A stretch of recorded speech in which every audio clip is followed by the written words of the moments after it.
Abonnez-vous et cliquez aussi sur la petite cloche de notification pour ne rien rater de nos prochaines vidéos.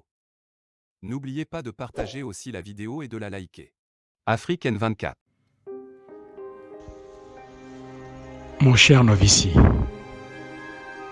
je te suis depuis quelques années déjà et je vois l'amour profond que tu as pour la cause des plus faibles, la solidarité que tu leur témoignes tout en étant un entrepreneur.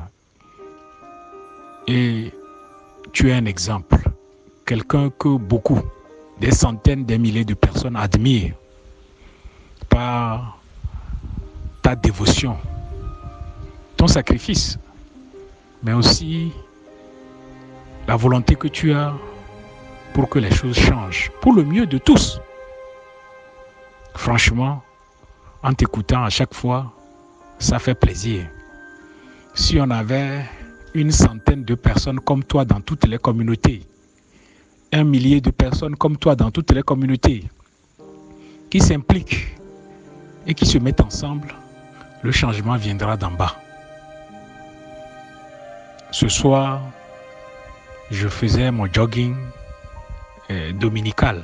Donc chaque dimanche, je sors un peu pour se détendre les muscles parce que à partir d'un certain âge, si tu ne fais pas ça, c'est pas bien parce que avec l'âge, il faut plus faire de sport. C'est le contraire. C'est avec l'âge qu'il faut faire plus de sport. Et en revenant, je réfléchissais et j'étais très très triste.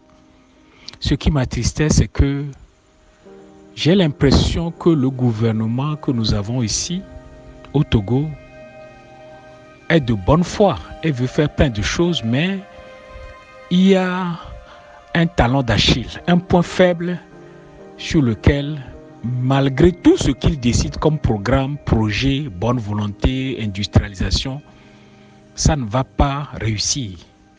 On ne réussit jamais quelque chose contre les hommes. On réussit pour les hommes. On réussit avec les hommes. Mais c'est comme depuis quelques années, notre gouvernement malheureusement a lancé l'opération Togo Silence. C'est-à-dire on veut que tout le monde, qu'aucune tête ne dépasse, que les gens ne disent rien et qu'ils se taisent. Même dans ce groupe, je me suis surpris dernièrement à avoir de bonnes idées que je veux partager avec vous, mais je dis, la question que je me pose, c'est ça sert à quoi? Et je dis, mais je suis en train de me mettre dans une position comme tous ceux qui sont dans l'administration publique. Beaucoup ont de bonnes idées, beaucoup ont du talent, beaucoup ont de l'initiative. Mais avec l'opération Togo Silence, où on veut que tout le monde se taise et c'est seulement quelques personnes qui dictent la loi, dans les administrations publiques, dans les agences publiques, dans les organisations intergouvernementales et tout ça, même dans les organisations décentralisées maintenant, ça sert à quoi? Quand tu parles à quelqu'un, tu lui dis, faisons ça, veut dire, proposons ceci, il dit, ça sert à quoi? Donc, le gouvernement a réussi une chose, c'est que il a réussi à mettre tout le monde au silence. Les gens ne veulent même plus parler. Les gens qui ont de bonnes idées même à proposer, ils se posent la question, ça sert à quoi? Ils n'écoutent pas, ils font à leur tête. Et de toute façon, même si tu ne fais pas attention en proposant de bonnes idées, tu vas tomber dans leur filet parce qu'ils veulent du silence. Ce qu'ils veulent, c'est qu'on se taise et qu'on obéisse, c'est tout. Et l'opération Silence Togo qu'on a conduite à partir de l'université, maintenant dans les écoles, dans les administrations, dans les entreprises, et c'est ça qui est en train de tuer le pays. Vous avez vu à l'université, les étudiants aujourd'hui, si tu fais la police universitaire te corrige proprement, avant même que tu aies un recours. Et tu vas avoir le recours où? Les professeurs, tout le monde au silence. Quand tu vas dans les institutions comme l'université, qui est souvent un lieu de vie, de bouillonnement, où les jeunes sont appelés à exprimer leur vivacité, leur spontanéité, leur initiative, l'innovation. Aujourd'hui, on a des jeunes qui sont coincés, qui ont peur personne n'ose parler. Et tout le monde revient à une seule chose, ça sert à quoi? Je reste dans mon petit coin et le silence absolu. Maintenant, on est passé au syndicat. On dit, taisez-vous. Et on a réussi. Les syndicats qui faisaient bouillonner un peu la vie en faisant... Les revendications font partie de la vie normale. Et ça sert souvent à débloquer les conflits longtemps avant que ça n'arrive à un point de non-retour. Maintenant, l'opération Togo Silence a réussi aussi à mater les syndicats, que ce soit les syndicats de conducteurs, de transporteurs, les syndicats des enseignants, les syndicats dans tous les secteurs, on a réussi à les mater. On a coché. Travail bien fait. Dans les administrations publiques, on a maté les gens proprement. Tu prends l'initiative, les gens te contournent. On fait tout pour que celui qui veut montrer un peu qu'il veut être intelligent là, on le mate. Et vous voyez dans l'administration les gens intelligents, les gens qui peuvent faire bouger les choses. Ils réduisent leur contribution au minimum pour qu'on ne les accuse de rien et tout le monde se mue dans un silence total. Mais comment? Le silence est le symbole de la mort. Le silence est le symbole de la décomposition d'une société. Je comprends que ceux qui dirigent notre pays, ils veulent avoir la paix. Ils ne veulent pas entendre quelqu'un qui dépasse. Ils veulent que tout le monde rentre dans le rang. Et que quand ils regardent les gens baissent la tête. Mais c'est pas comme ça on développe un pays. Mais, sauf si vraiment comme dans d'autres pays où ce genre de comportement existe, le gouvernement est connecté avec des canaux extrêmement sophistiqués et souterrains au système de collecte des idées. Or, ce que je vois dans quelques groupes que je vois dans les préfectures et tout ça, c'est souvent des membres du parti qu'on rassemble en disant « Qu'est-ce que vous pensez de ça ?» Mais souvent, ce n'est pas des gens qui ont la capacité de contribuer au maximum ou en ayant une bonne connaissance des enjeux, que ce soit des enjeux nationaux ou des enjeux globaux, à partir desquels il faut déduire. C'est comme on dit aujourd'hui, il faut penser global et agir localement. Ce qui fait que la qualité des idées, la qualité des contributions diminue. Ce qui fait que les politiques qui sont déployées sont des politiques avec une qualité très très faible. Pour compenser ça, on appelle les étrangers parce que les étrangers, eux, ils ne s'intéressent pas à la politique. Mais le problème, les étrangers, c'est des mercenaires.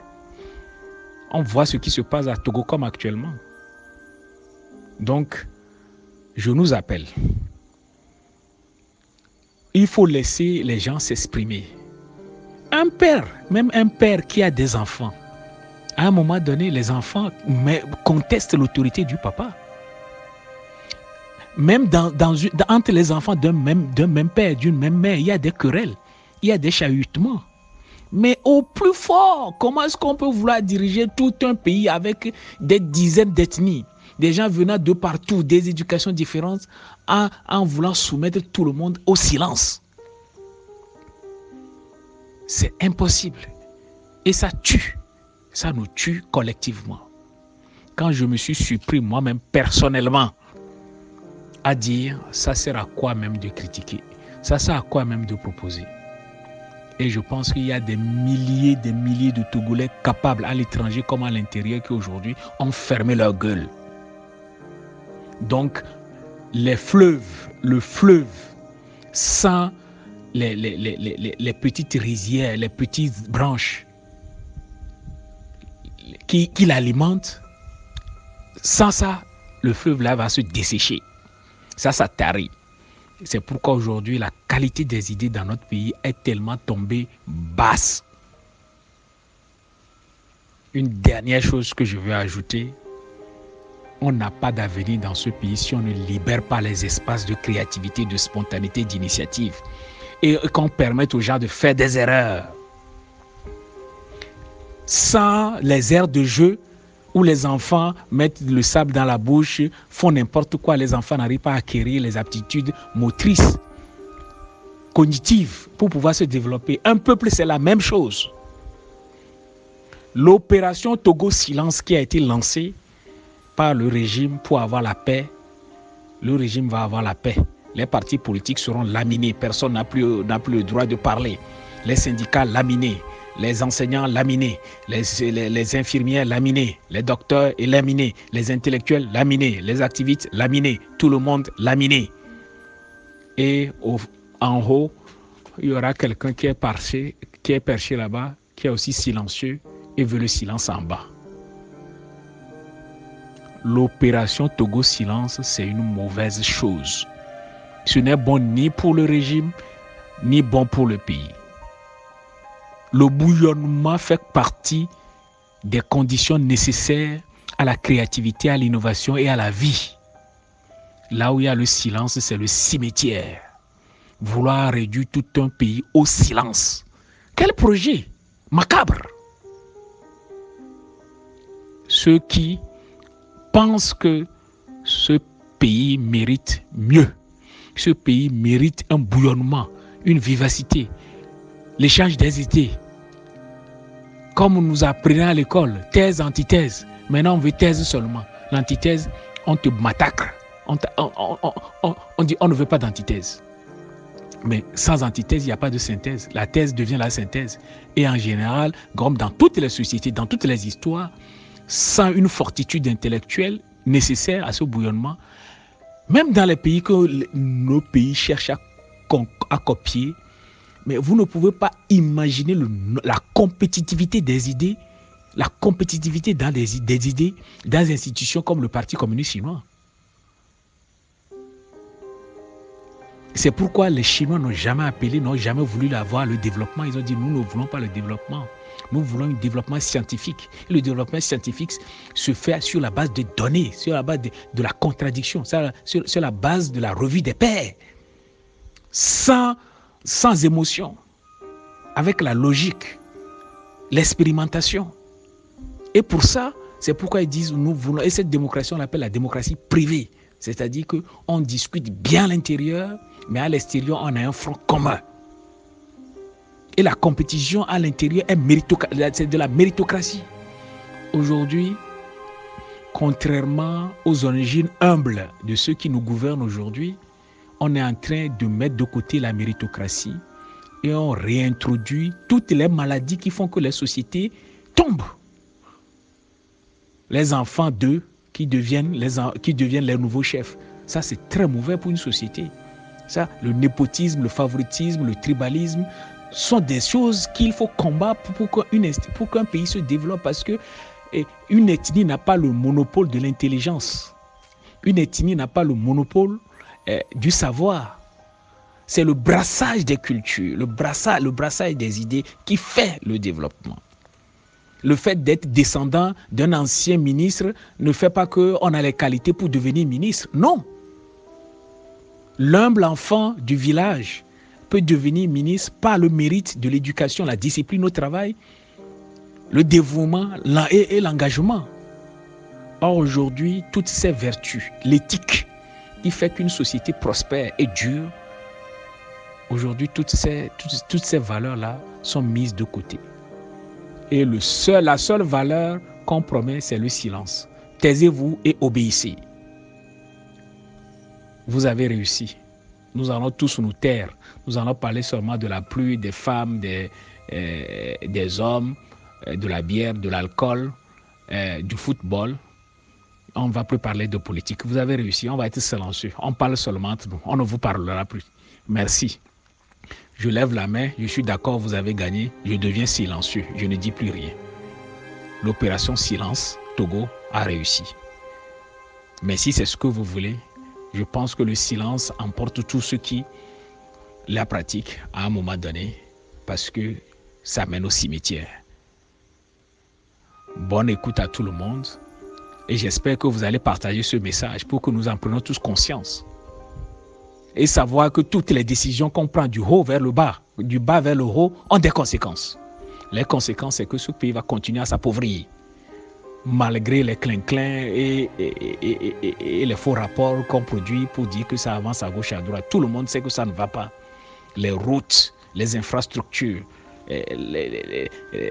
la qualité des ressources humaines, tout se dégrade.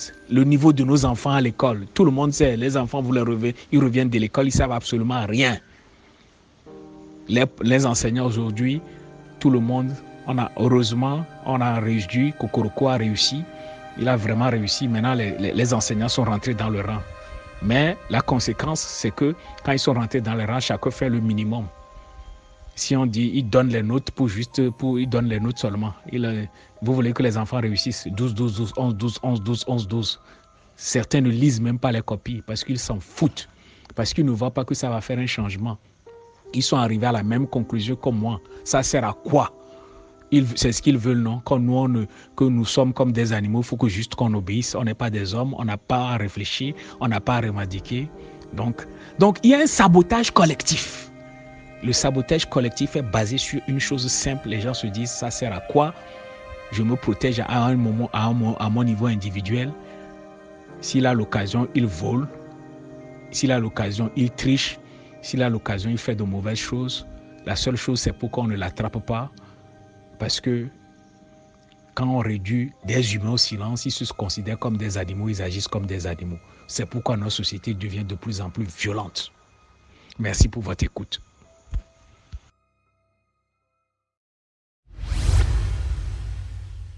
Likez la vidéo si ce n'est pas déjà fait. Laissez aussi votre point de vue en commentaire.